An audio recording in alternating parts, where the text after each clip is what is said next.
My daughter is joining the company, so I need you to resign. Today is your last day." On the morning of the 20th, the president suddenly told me I was fired. I was shocked and didn't know what to say. The 20th was the day we paid our suppliers. Some payments were made through bank transfers for longtime suppliers, but I also made direct payments and visited them as a courtesy. "You look like you can go home right away. I'll give you the day off, just for you, so leave quickly," the president said. He pushed me out of the office, and the door shut with a snap right in front of my face. I didn't even know where to start to argue. My name is Emily. I joined this family-owned paving company right after high school and worked as a clerical worker for 10 years. Well, until just now. The company had about 20 employees, and when the current chairman was the president, the workplace atmosphere was great. It was an easy place to work. The chairman, now retired, used to work closely with the younger employees, and his wife, Catherine, would come in every day to help with various tasks until he was hospitalized. Their daughter, Kelly, was skilled in both field and office work. Her husband was the site manager and was trusted by the on-site employees. Even though they were the founding family, they never acted superior or looked down on the employees. It would have been wonderful if this enjoyable and smooth-running company life had continued, but unfortunately, reality wasn't so kind. At the end of last year, the chairman was diagnosed with cancer during the company's group medical examination. He decided to retire as president and appointed Kelly's husband, the site manager, as the next president. Both the employees and I unanimously agreed. We all thought the chairman should focus on his treatment and wished for his long life. However, suddenly, the chairman's eldest son, Tom, appeared with his family. I didn't know where he heard the news from. It turns out the chairman had another child besides Kelly. Tom had been disowned about 30 years ago, and I didn't know about it at all. According to the senior employees, Tom was a troublemaker in his youth and often had run-ins with the police. Whenever he caused problems, the chairman and Catherine would go and apologize. After dropping out of high school, he got involved in multi-level marketing and fraudulent activities, which finally led the chairman to disown him. Despite being out of touch for a long time, Tom suddenly appeared one day, pleading with his father, "Dad, I've realized my mistakes. Please forgive me." I was shocked to witness this in our small company, where the president's office and clerical room were one and the same. Tom expressed a desire to reconcile and work in the company, but his past made it hard to believe his sincerity after being disowned. "I apologize to everyone, but I ask you to give Tom another chance," the chairman said, pleading with everyone present. Kelly and the senior employees knew about Tom's troubled history and couldn't fully celebrate, but they couldn't refuse the chairman's heartfelt request either. So Tom and his family moved into the annex of the chairman's house, with Tom becoming an employee and his wife taking on household duties. I saw their daughter only once when she visited the company. She seemed to be a college student. The chairman believed Tom had changed for the better after facing hardships in life. Catherine was overjoyed that Tom had returned with his family, talking about rebuilding the company together. However, soon after, a problem emerged. Tom insisted on something. "I'm the eldest son, so I should be the next president," declared Tom, straining his relationship with Kelly and the site manager. Despite pretending to work diligently in front of the chairman, Tom actually did very little. He frequently made demeaning remarks like, "Physical labor is for the workers, and you're all just worker ants, work silently." Naturally, his behavior quickly made him unpopular with everyone. Some of the younger employees even went directly to the chairman, saying, "I can't work under these conditions." However, both the chairman and Catherine pleaded with everyone, saying, "We will talk to Tom about this. Please try to see the bigger picture." Then, due to stress or other reasons, the chairman's cancer suddenly worsened and he was hospitalized 3 months ago. Tom declared, "I am the president."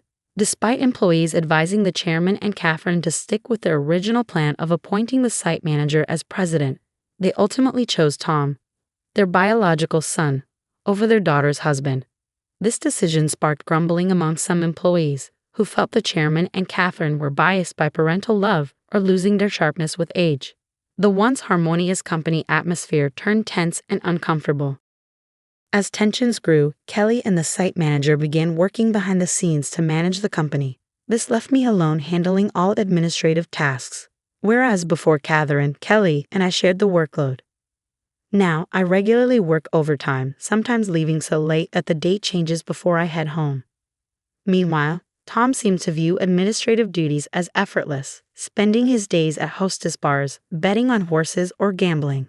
My relationship with the president took a serious downturn over an expense issue.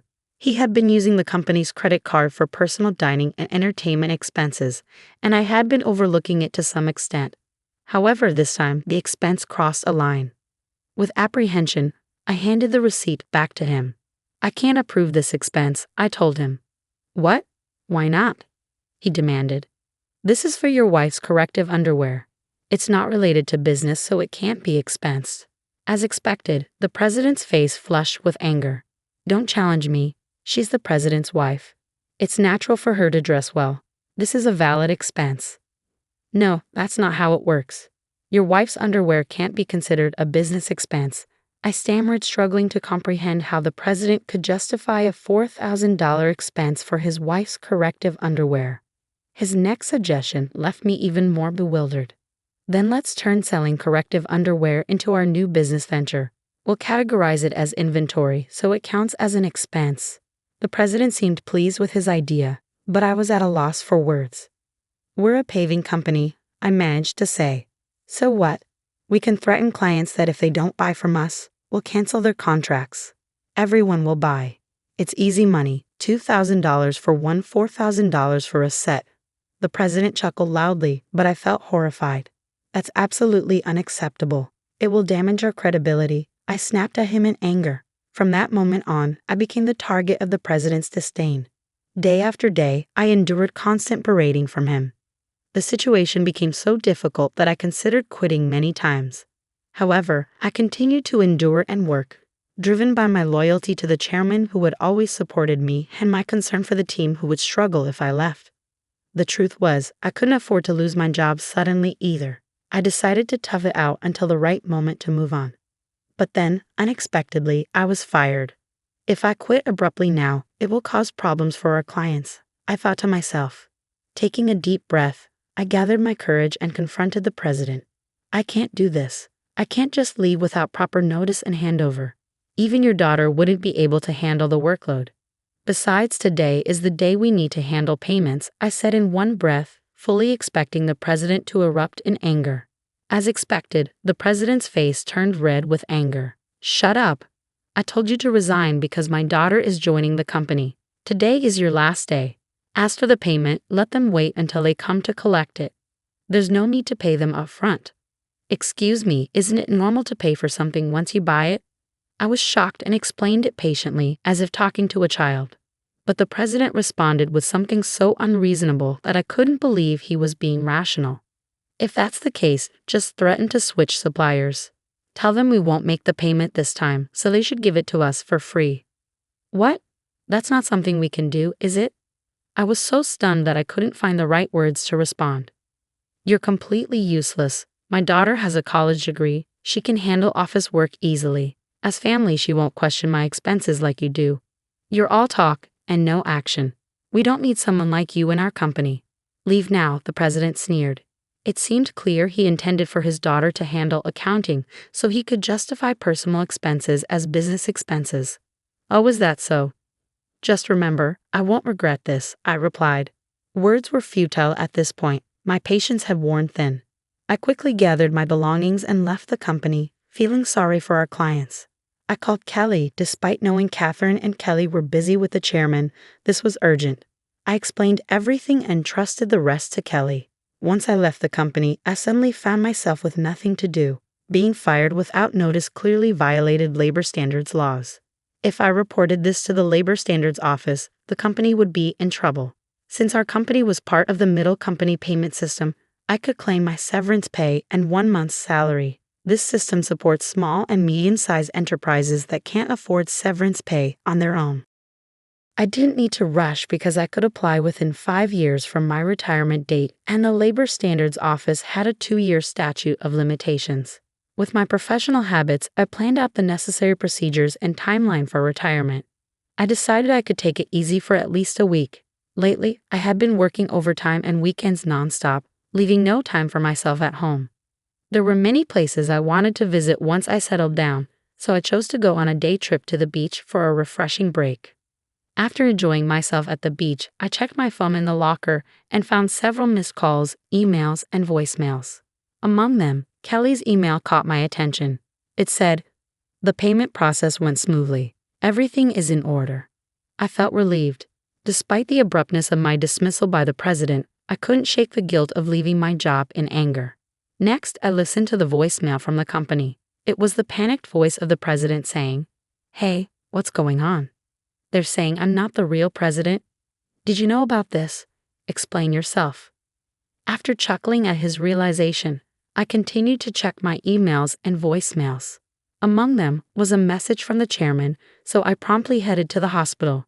Arriving at the hospital room that evening, I found Catherine and the president already there. As soon as the chairman saw me, he greeted me from his bed. "Emily, I'm truly sorry for my foolish son." "Hey, what's going on? I'm not the official president. Explain yourself." Tom shouted arrogantly, clearly not understanding the situation. The chairman quickly silenced him with a stern command. "Quiet down." It turned out that right after I had called Kelly, she promptly informed the chairman and Catherine. Upon receiving the news, the chairman immediately contacted Tom, who was acting as president, and asked, "Do you really not know anything? So what's the truth?" I calmly explained to the president, who was still shouting in confusion. "Essentially, Tom, you didn't have any legal authority. Your role as president was just a title. It might seem confusing, but in business terms, president is a position within the company and doesn't hold legal standing like a representative director does. The representative director is the one legally responsible for the company's actions externally. It's a different and more formal role that requires specific legal procedures to change." I continued, "While the title of president can be changed informally within the company, altering the representative director involves complex legal processes. That's why your position didn't carry the legal weight you assumed it did." 3 months ago, when Tom was appointed president, there was strong opposition from Kelly, the site manager, and veteran employees. That's when I proposed a strategy. Tom would be a figurehead president while the chairman remained the legally responsible representative director. As someone familiar with company procedures and laws, I knew the complexities involved. Under my plan, if Tom showed genuine dedication and won over all employees, then we would initiate the legal process to formalize his presidency. However, if Tom failed to prove himself fit for the role, the backup plan was to either remove him or even consider closing the company, while Kelly and the site manager prepared to launch a new venture. Kelly doubted Tom's ability to change. The chairman and Catherine continued to believe in Tom until he unfairly dismissed me, which seemed to awaken them to his shortcomings. "If you want to be a leader, learn and take care of your employees. I've told you this many times," the chairman emphasized. Tom retorted, "It's not a big deal, right? Can't we just handle the procedures now?" "No, it's not possible," the chairman explained. "Our company offers stocks to employees who want them, and many of them own shares.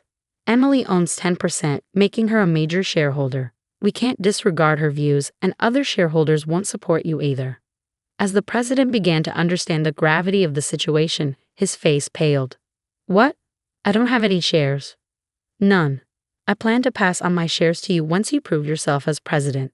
I'm deeply disappointed in you. Were you only interested in my wealth, thinking I didn't have much time left?" The chairman slumped in despair, and Catherine remained silent, visibly upset. Defiantly, the president responded, "Well, I'm the eldest son. What's wrong with taking what's rightfully mine?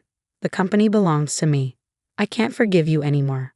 The chairman bears full responsibility as the representative director of this company. Moreover, I'm a shareholder. I have the right to call for a shareholders' meeting and propose your removal," I asserted firmly. The president's face drained of color as he grasped the implication of removal. "You mean I could be fired? Dan, you were just a clerk." "Tom, Emily is right. At this point, no one will support you. Emily was the only one who spoke up to give you a chance," Catherine interjected. Then Catherine turned to me. "Emily, I owe you a sincere apology. I regret causing you trouble because of my love for my son. Please tell me what you'd like to do." I confronted the president directly. "Mr. President, I no longer wish to work under your leadership, so I am resigning immediately. However, I expect to receive my severance pay. along with 1 month's salary, including unpaid overtime and holiday pay. As a shareholder, I will also take action through the Labor Standards Office to remove anyone who is detrimental to the company. I spoke calmly, and as I did, the president's complexion shifted from pale to completely white. Continuing, I informed them how Kelly had been actively visiting clients and successfully promoting our new company. Many clients had already decided to switch from our current company to the new one, and most of our employees were planning to follow suit. That's impossible. I'll sue you, the president threatened, his voice cracking. But the chairman intervened firmly. I am the representative director. You have no such authority. The president collapsed to his knees, and I felt a mix of emotions: regret, disappointment, and a sense of closure. Mr. President, it's unfortunate it had to end this way. If you had changed your approach upon returning, things might have been different. There were ample opportunities for understanding if you had made efforts to learn and adapt. Ultimately, it was the president himself who squandered those chances, a classic case of reaping what one sows. In the aftermath, the chairman decided to shut down the company, leaving Tom unemployed. The president's wife attempted to sell corrective underwear, but it didn't succeed. They faced legal issues for aggressive sales tactics and were eventually arrested for involvement in a pyramid scheme. When Kelly returned to her parents' home, she found boxes of unsold underwear left behind. As for the daughter, she found employment elsewhere, although the specifics are unknown. I now work happily at Kelly's and the site manager's new company. I cherish my relationships with others and strive to live authentically each day.